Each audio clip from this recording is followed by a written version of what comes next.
So, what happens after you survive? We're about to dive into a really personal diary, one that picks up a full year after a life saving stem cell transplant. And it reveals these hidden battles that start long after you think the main crisis is over. Wow. This one sentence, written exactly 1 year after the transplant, it just cuts right to the heart of it all. You'd think 365 days would be this huge celebration, right? But for the person who wrote this, it's completely overshadowed by this deep anxiety and one single haunting question. Is the illness actually gone for good? I mean, think about it. A year later, you're alive, you feel pretty good, but you have no idea what's really happening inside your own body. Are the new cells winning the fight, or is the disease just, regrouping for a comeback? The only way to know for sure is a whole battery of tests. Okay, just so we're all on the same page here, a stem cell transplant is basically a total reboot of your body's blood making factory. They take healthy cells from a donor and introduce them to the patient, creating a brand new immune system. It's an incredibly powerful procedure, but man, is it complex. The author calls this month the gauntlet, and that's the perfect word for it. It's just this relentless series of medical hurdles and these long, anxious waits. Every single appointment could be the one that either gives you the all clear or tells you the fight is far from over. So, here's the roadmap for this gauntlet. It all kicks off on February 4th with the big one, the blood and marrow draw. A few days after that, there are vaccinations to help build up that new immune system. And then comes the long, long wait for the 18th when they go see the doctor for the results. And finally, some routine scans on the 25th to check on other organs. Each date, as you can see, is its own little mountain to climb. But in the middle of all these checkups, there is one test that stands head and shoulders above the rest. This is the one that holds the key to the future. It's the one that really draws the line between freedom and having to go back into that fight.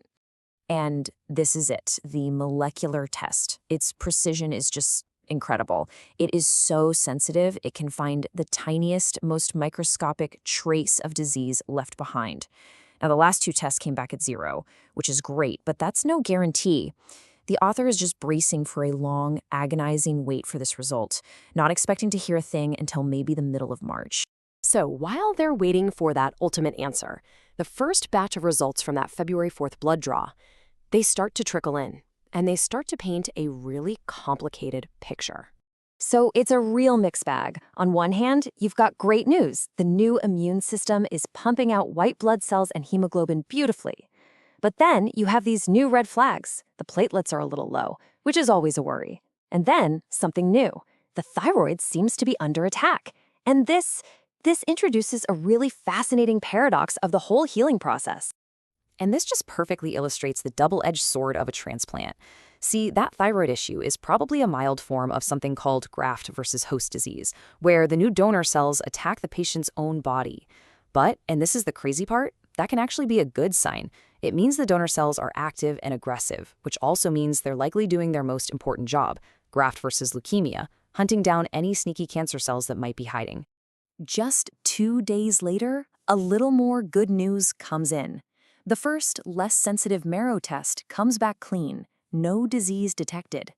It's a moment of relief, for sure, but the author knows the most important result is still out there. Then, on February 17th, that whole routine of just anxiously waiting gets completely shattered.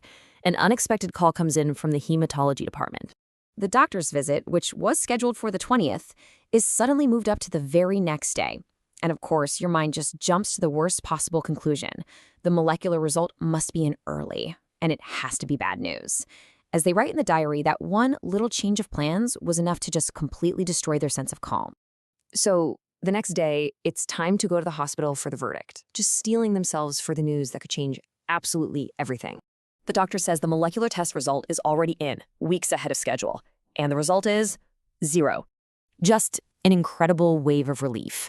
For the third time in a row since April of last year, the most sensitive test on the planet can't find a single trace of the disease. It is a massive, massive win. But there is no time to celebrate. In that very same appointment, the focus immediately pivots. The leukemia might be undetectable, but the fight for overall health, that continues. The doctor hands over a whole new to-do list, figure out what's going on with the thyroid, schedule some other routine post-transplant checks. And this is where the author slams into a totally different kind of hurdle: the healthcare system itself. When they try to book these necessary follow-ups, the public system has waits of up to a year. The first available thyroid ultrasound is in February of 2026. Unwilling to wait that long, they're forced to pay out of pocket for private care, a really common, often hidden cost of just trying to survive. But, despite these new challenges, that overwhelming good news about the leukemia, it allows for something that's been missing for a very long time: a feeling of actually returning to normal life. And that feeling of returning to normal is captured perfectly by this next number. And it's not a blood count, it's not a test result, it's a distance. On February 23rd, the author goes on and finishes a nearly 12-kilometer hike. And they note that they finished it with about the same amount of effort it would have taken before they ever got sick. I mean, what a tangible, powerful symbol of your body healing and your life coming back. And the month closes out with the last pieces of the puzzle just falling right into place. The private scans show everything is fine. The thyroid looks totally normal, the abdomen is clear, and the spleen, which had gotten enlarged by all the chemo, has shrunk back down to an almost normal size. And all of this brings the author to a final reflection. A doctor once told them it takes 2 full years before you can really, truly start to feel at ease. This 1-year mark is a monumental victory, no question. But the real finish line? That's still another year away. This diary just gives us such a rare window into the reality of surviving something like this. It shows us that recovery isn't just one moment, but it's this long, complicated journey of tests, anxieties, and small victories. And it really forces us to ask, what does it mean to be cured when the adventure is never really over?